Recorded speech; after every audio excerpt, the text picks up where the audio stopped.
మనం కొద్ది రోజులుగా దీపారాధన విశిష్టత అన్న అంశంలో భాగంగా ఆవు నేతితోటి దీపాలు వెలిగించడం వల్ల ఎటువంటి సమస్యలు మనకు దూరం అవుతాయి అన్న అంశం గురించి ప్రతిరోజు కూడా కొన్ని తెలుసుకునే ప్రయత్నం చేస్తున్నాం. ఈరోజు కూడా మరికొన్ని పరిహారాలు తెలుసుకునే ప్రయత్నం చేద్దాం. ప్రధానంగా ఎవరైతే అష్టైశ్వర్యాలు సిద్ధించాలి, ఆగర్భ శ్రీమంతులు అవ్వాలి అని చెప్పి కోరుకుంటున్నారో, అంటే ఏంటి, కష్టపడి పనిచేస్తున్నాం, వ్యాపారం చేస్తున్నాం, డబ్బు బాగా సంపాదించాలి, ధనానికి ధాన్యానికి ఎటువంటి లోటు ఉండకూడదు అని చెప్పి ఎవరైతే కోరుకుంటూ పూజిస్తున్నారో అటువంటి వారు ప్రధానంగా ఏంటంటే ఇష్టదేవత ముందు కానీ, లేదా కులదేవత ముందు కానీ, లేక అమ్మవారి ముందు కానీ, ఇంకా ఒక మాట చెప్పాలంటే ఆవు నేతితోటి ఉదయం పూట దీపాలు వెలిగించాలి. ఈ విధంగా చేస్తుంటే ఏమవుతుందంటే వారు ఆగర్భ శ్రీమంతులు అవుతారని చెప్పవచ్చు. ప్రతిరోజు కూడా పూజించాలి.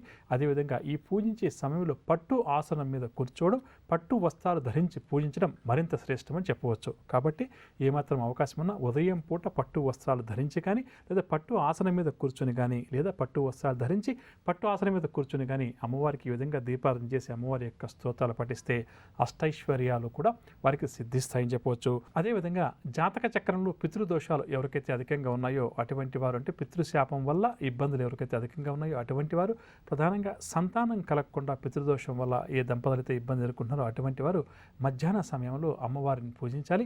ఆ సమయంలో ప్రధానంగా వారు కూడా పట్టు వస్త్రాలు ధరించాలి, లేదా పట్టు ఆసనం మీద కూర్చుని అమ్మవారి ముందు ఆవు నెత్తుటి దీపం పెట్టి అమ్మవారి యొక్క స్తోత్రాన్ని పాలన చేస్తే ఆ పితృదోషాలన్నీ కూడా క్రమేపీ తొలగిపోతాయని చెప్పవచ్చు. అదేవిధంగా మనం డబ్బు కొన్ని సందర్భాల్లో ఎదుటి వ్యక్తులకు ఇస్తుంటాం. ఎంత ప్రయత్నం చేస్తున్నప్పటికీ కూడా ఆ డబ్బు తిరిగి రాదు.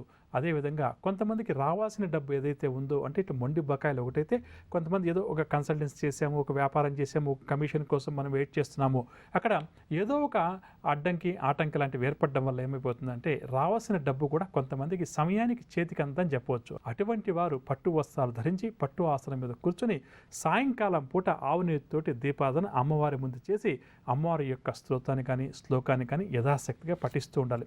అదేవిధంగా మామూలుగా మనం ఏదైతే ప్రతి సంవత్సరం కూడా ఆశ్వేజ మాసంలో వచ్చేటటువంటి శరవణ నవరాత్రులు ఏవైతే ఉన్నాయో, అంటే పాడ్యమి దగ్గర నుంచి నవమి తిథి దాకా అమ్మవారికి బాగా ప్రీతికరమైన సమయం. అమ్మవారిని ప్రధానంగా కూడా మనం ఏంటంటే మహాలక్ష్మి, మహాసరస్వతి రూపంగాను, మహాగౌరి రూపంగాను పూజిస్తుంటాము అని చెప్పొచ్చు. అంటే త్రిశక్తుల రూపంలో అమ్మవారిని ఆ సమయంలో పూజ చేస్తుంటాం కదా.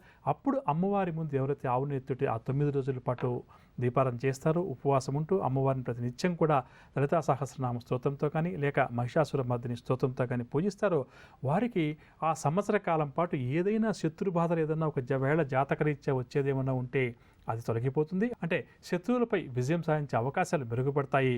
ఏదైతే మనకు ప్రత్యర్థులు కానీ శత్రువుల వల్ల కానీ ఇబ్బందులు, సమస్యలు, కోర్టు కేసులు ఎదుర్కొంటుంటామో అవన్నిటి నుంచి కూడా బయటపడడానికి అమ్మవారికి మనకి మంచి మార్గాలు చూపిస్తారని చెప్పవచ్చు. కాబట్టి ఈ విధంగా మనకు ప్రత్యేకమైనటువంటి పండుగలు ఏవైతే ఉన్నాయో, అంటే గత కొంతకాలం క్రితం మనం దీపావళి పండుగను జరుపుకున్నాం. ఈ దీపావళి రోజు అమ్మవారి ముందు ఆవు నెత్తితోటి లక్ష్మీ అమ్మవారి ముందు దీపారాధన చేస్తే లక్ష్మీ కటాక్షం కలుగుతుందని చెప్తుంది శాస్త్రం. మనం గత కొద్దులుగా దీపారాధన విశిష్టత గురించి ప్రతిరోజు కూడా కొంతవరకు చర్చించుకుంటున్నామని చెప్పవచ్చు.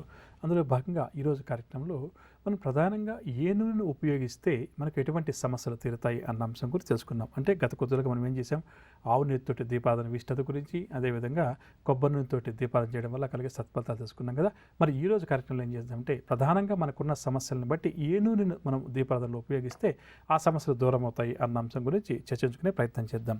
భగవంతుడి ముందు విప్ప నూనెతోటి దీపారాధన చేయడం చాలా శ్రేష్టమైనటువంటి అంశంగా చెప్పవచ్చు. అంటే విప్ప నూనె అన్నది మార్కెట్లో లభిస్తుంది మనకు. ఆ విప్ప నూనెను, అంటే స్వచ్ఛమైనటువంటి విప్ప నూనెను తీసుకుని వచ్చి ఆ విప్ప నూనెతోటి ప్రతినిత్యం మనం ఇంట్లో దీపారాధన చేయడం మనకు చాలా మంచి ఫలితాలు రావడానికి ఉపయోగపడుతుంది. ప్రధానంగా చెప్పాలంటే ఇంట్లో ఎవరికైతే దుఃఖ బాధలు అధికంగా ఉన్నాయో, దారిద్ర్య బాధలు అధికంగా ఉన్నాయో, ధనానికి సంబంధించినటువంటి లోటు అధికంగా ఉందో, అదేవిధంగా నిత్యం ఇంట్లో ఎవరైతే ఈతి బాధలు అనుభవిస్తున్నారో, అంటే చాలామంది చెప్తుంటారు చూడండి, బాగా ఇబ్బందులు, మా ఇంట్లో దరిద్ర దేవత తిష్ట వేసిందండి అని చెప్పేసి అంటుంటారు. అంటే ఆ ఒక్క మాటకు అర్థం ఏంటంటే వారికి తినడానికి సరిగ్గా తిండి ఉండకపోవడం, 3 పూటలా భుజించకపోవడం, ఎప్పుడూ కూడా అనారోగ్య సమస్యలు ఎక్కువగా ఉండడం, అదేవిధంగా ఇల్లు గడవడం కూడా కొంతమంది వ్యక్తులకు కష్టంగా ఉంటుంది. అంతవరకు బాగానే ఉంటారు, కష్టపడి సంపాదిస్తుంటారు, చేస్తుంటారు. ఏదో ఒక కారణము, ఏదో ఒక నిర్ణయం ఏదైతే ఆ కుటుంబంలో ఉన్న వ్యక్తి కానీ యజమాని కానీ తీసుకుంటారో దానివల్ల అప్పులు బాధవడం, రుణదాతల ఒత్తిడి అధికమవడం, ఇల్లు వదిలిపెట్టి వెళ్ళిపోవడం, ఊరు వదిలిపెట్టి వెళ్ళిపోవడం, ఇలా కొన్ని సందర్భాల్లో జరుగుతుందని చెప్పవచ్చు. అంటే ఏంటంటే ఇక్కడ ప్రధానంగా ఈతి బాధలు అని చెప్పవచ్చు. ఒక్క మాటలో అర్థం అవ్వాలంటే ఎక్కడైతే తల ఎత్తుకొని గౌరవంగా బతికామో అదే ప్రాంతాన్ని వదిలిపెట్టి మనం దూర ప్రాంతాలకు వెళ్ళిపోయి ఎవరికీ తెలియకుండా అరణ్యవాసం, అజ్ఞాతవాసం చేస్తామే, ఆ విధంగా చేసేటువంటి సందర్భాలు కొన్ని మనకు ఎదురవుతుంటాయని చెప్పవచ్చు. అంటే ప్రధానంగా చెప్పంటే రుణ బాధల వల్ల ఇవన్నీ కూడా ఎక్కువగా మనకు వస్తుంటాయి. వ్యాపారంలో నష్టాల వల్ల ఎక్కువగా వస్తుంటాయి. కాబట్టి ఇటువంటి సమస్యలు ఎవరైతే ప్రతి నిత్యం కూడా ఏళ్ల తరబడి ఎదుర్కొంటున్నారో అటువంటి వారు ప్రతి నిత్యం వీలుంటే 2 పూటలు లేదా కనీసం ఉదయం పూట దేవుడికి విప్పనను తేటి దీపాలను చేయడం వల్ల ఈ సమస్యల నుంచి క్రమేపీ కూడా బయటపడగలుగుతారు. ప్రధానంగా భగవంతుడి ఆశీస్సులు అనుగ్రహంతో పాటుగా వారికి గురువు యొక్క ఆశీస్సులు కూడా లభిస్తాయని చెప్పవచ్చు. అంటే ఇక్కడ గురువు యొక్క ఆశీస్సులు లేకపోతే, గురుబలం లేకపోతే మనం ఏ పని కూడా ముందుకు తీసుకుని వెళ్ళలేం. కాబట్టి ఇది కూడా జాతకంలో గురుగ్రహ దోషంగా చెప్తుంటాం. కాబట్టి అటువంటి సమస్యలు కానీ గోచార రీత్యా గురుబలం లేక ఇబ్బంది పడి ఈ విధంగా సమస్యలు ఎవరికైతే వస్తాయో అటువంటి వారు శుభకార్యాల కోసం ప్రయత్నాలు చేస్తుంటే ఎవరికైతే ఆటంకాలు అధికంగా వస్తున్నాయో అటువంటి వారందరూ కూడా విప్ప నూనెని ప్రతినిత్యం ఇంట్లో వీలున్నంత వరకు ఉపయోగించడం చాలా మంచిదని చెప్పవచ్చు. అదేవిధంగా ఎవరి ఇంట అయితే ప్రధానంగా రుణ బాధలు అధికంగా ఉంటాయో, ఇందాక చెప్పుకున్నాం చూడండి, వ్యాపారంలో మనం తీసుకునే ఒక నిర్ణయం వల్ల పెద్ద మొత్తంలో నష్టం రావడం, అకస్మాత్తుగా సంపాదించిన డబ్బు, పరువు, ప్రతిష్ట కోల్పోవడం, ప్రధానంగా చెప్పంటే ఇవన్నీ కూడా డబ్బుకు సంబంధించిన సమస్యలుగా ఒక మాటలో చెప్పవచ్చు. ఈ విధంగా రుణ బాధలు అధికంగా ఉండడం, మనం ఇవ్వాల్సిన వారు ఎవరైతే ఉన్నారో వారు మాత్రం ₹1 కూడా డబ్బు ఇవ్వరు, రేపు మాపు అంటూ తప్పించుకు తిరుగుతుంటారు. అదేవిధంగా మనం ఎవరికైతే డబ్బులు ఇవ్వాలో వాళ్ళు వచ్చి మనతో గొడవ పడుతుంటారు. ఈ విధంగా ధన సంబంధిత వ్యవహారాల్లో ఇబ్బందులు, సమస్యలు, ఆటంకాలు, రుణ బాధలు ఎవరికైతే అధికంగా ఉన్నాయో అటువంటి వారింటే భగవంతుడి ముందు గంధం నూనెతోటి దీపాన్ని వెలిగించాలి. అంటే మార్కెట్లోకి వెళ్ళి ఎక్కడన్నా మనకు ఆయుర్వేదం షాపుల్లో ఇటువంటి చోట కానీ, పూజా సామాగ్రి అమ్మే చోట కానీ గంధం నూనె అని చెప్పి అడిగితే ఇస్తారు. అక్కడికి వెళ్ళి గంధం నూనెను తీసుకుని వచ్చి ప్రతి నిత్యం కానీ, లేదా ప్రతి గురువారం, శుక్రవారం కానీ, లేదా శుక్రవారం కానీ, వారానికి ఒకసారి, అంటే మనకు వీలుని బట్టి, శక్తిని బట్టి ఈ విధంగా తీసుకుని వచ్చి గంధం నూనెతోటి దీపారాధన చేస్తుంటే మనకు రావాల్సినటువంటి డబ్బు ఏదైతే ఉందో అది చేతికి వస్తుంది. అదేవిధంగా మనకి ఇవ్వాల్సిన వ్యక్తులు ఎవరైతే ఉన్నారో ఇక్కడ 2 రకాలు, మనము ఒక వ్యక్తికి ఇవ్వాలి, ఇంకొక వ్యక్తి మనకి ఇవ్వాల్సి ఉంటుంది చూడండి. ఈ విధంగా ఏదైతే చక్రం ఆగిపోయి ఉంటుందో ఆ చక్రం తిరిగి ప్రారంభం అవడానికి చక్కగా కూడా గంధపు నూనెతోటి దీపారాధన భగవంతుడి ముందు చేయడం అన్ని విధాలా కూడా, అన్ని వేళలా కూడా చాలా మంచిదని చెప్పవచ్చు. మనకు శక్తిని బట్టి ఈ విధంగా చేస్తుంటే రుణ బాధలు తొలగుతాయి. అదేవిధంగా కొంతమంది వ్యక్తులు చెప్తుంటారు, ఇంట్లో నేను ఈ కుటుంబ యజమానండి, గృహ యజమానండి, కానీ నాకు ఏమాత్రం కూడా గౌరవం లేదు, నా పిల్లలు కూడా నా మాట వినడం లేదు, నా భార్య వినడం లేదు, లేదా నా భర్త వినడం లేదు అని చెప్పి చాలామంది కుటుంబ పెద్దలు ఎవరైతే ఉన్నారో వారు ఇబ్బంది పడుతూ, బాధపడుతూ ఉంటారు. ఇటువంటి సందర్భాలు ఎదురైనప్పుడు కూడా ఏంటంటే ఈ గంధపు నూనెతోటి దీపారాధన చేయడం వల్ల కుటుంబ పెద్దలు ఎవరైతే ఉన్నారో వారి మాటకు విలువ పెరుగుతుంది. ఇంటా బయట కూడా వారిని గౌరవించే వారి సంఖ్య కూడా పెరుగుతుంది. వారికి పేరు, ప్రతిష్ట కూడా పుష్కలంగా లభిస్తాయని చెప్పవచ్చు. అదేవిధంగా శత్రువుల బాధ కూడా ఎవరికైతే అధికంగా ఉందో వారికి కూడా ఈ గంధపు నూనెతో చేసే దీపారాధన సత్ఫలితాలను ఇస్తుందని చెప్పవచ్చు. ఇక అదేవిధంగా భగవంతుడి ముందు మనందరం కూడా సాధారణంగా ప్రతినిత్యం నువ్వుల నూనెతోటి దీపారాధన చేస్తుంటాం కదా. మరి ఈ నువ్వుల నూనెతోటి దీపారాధన చేయడం వల్ల ముక్కోటి దేవతల యొక్క ఆశీస్సులు, అనుగ్రహం మనకు పుష్కలంగా లభిస్తుంది. దాంతోపాటుగా ప్రధానంగా నవగ్రహ బాధలు, అందులో కూడా ప్రధానంగా శనిగ్రహం వల్ల మనకి ఏవైతే సమస్యలు, బాధలు వస్తుంటాయో అటువంటి బాధల నుంచి, అంటే ఏలినాటి శని, అష్టం శని, అర్ధాష్టం శని కానీ, శని నీచులో ఉన్నప్పుడు జన్మించిన వ్యక్తులకు సమస్యలు కానీ, శని దశ అంతర్దశలో వచ్చే సమస్యలు ఏవైతే ఉన్నాయో, అంటే శని యోగించే వారికైతే మనకి ఇబ్బంది లేదు. యోగించిన వారు ఎవరైతే ఉంటారో, అంటే శని ఎవరినైతే ఇబ్బందులు పాలు చేస్తుంటారో అటువంటి వారు ఈ నువ్వుల నూనెతోటి దీపారాధన చేయడం వల్ల శనీశ్వరుడి యొక్క బాధలు కూడా తొలగుతాయని చెప్పవచ్చు.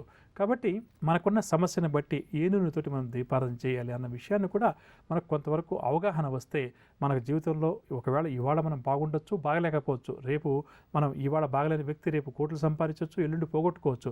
కానీ జీవితాంతం మనం భగవంతుడి యొక్క ఆరాధన ఏదైతే చేస్తామో, అందున ప్రతినిత్యం దీపారాధన ఏదైతే చేస్తామో, అందున మనం పరమ పవిత్రమైన కార్తీక మాసంలో ఉండి మనం ఈ దీపారాధన విశిష్టత గురించి చర్చించుకుంటున్నాం. ఈ సమయంలో దీపారాధన యొక్క విశిష్టత, దీపదానం యొక్క విశిష్టత ఇంత అంతా కాదు, ఈ విషయం మన ప్రేక్షకులందరికీ తెలిసిన అంశంగానే చెప్పవచ్చు. కాబట్టి ఈ విధంగా ఎవరికైతే సమస్యలు ఉన్నాయో వారు నువ్వుల నూనెతోటి దీపారాధన చేయడం వారికి ఈ గ్రహ బాధలు తొలగిపోవడానికి, ప్రధానంగా శనిగ్రహ బాధలు తొలగిపోవడానికి ఈ పరిహారం చక్కగా కూడా ఉపయోగపడుతుందని చెప్పవచ్చు.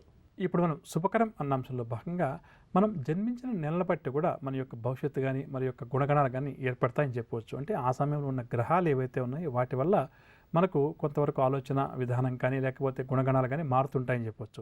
నవగ్రహ సంచారాన్ని అనుసరించి ద్వాదశ రాశుల వారికి రేపు గ్రహస్థితి ఏ విధంగా ఉంటుంది, ద్వాదశ రాశుల వారు ఎటువంటి విషయాల్లో జాగ్రత్త వహించాలి, ఎటువంటి పరిహారాలు పాటించాలి అన్న అంశం, అదేవిధంగా రేపు ఎవరైతే ముఖ్యమైన వ్యవహారాలు ప్రారంభం చేయాలి లేదా కీలక నిర్ణయాలు తీసుకోవాలని చెప్పి అనుకుంటున్నారో వారు ఏ భగవంతుని పూజిస్తే వారి విజయావకాశాలు మెరుగుపడతాయి అన్న అంశం. దాంతోపాటుగా జీవితంలో మనందరం కూడా మంచి స్థాయికి ఎదగాలని చెప్పి ఎన్నో ప్రయత్నాలు చేస్తుంటాం. మరి ఎందుకు మనం చేసే ప్రయత్నాలు పూర్తిగా ఫలించడం లేదు, ఎక్కడ లోపం ఉంది అన్న అంశంలో భాగంగా ధర్మో రక్షతి రక్షతః అంటే ఏమిటి, ధర్మాన్ని మనం ఆచరించడం వల్ల ఎటువంటి సత్ఫలితాలు కలుగుతాయి అన్న అంశం. దాంతోపాటుగా శుభకరం అన్న అంశంలో భాగంగా జూలై నెలలో జన్మించిన వ్యక్తి యొక్క గుణగణాలు ఏ విధంగా ఉంటాయి అన్న అంశాలు.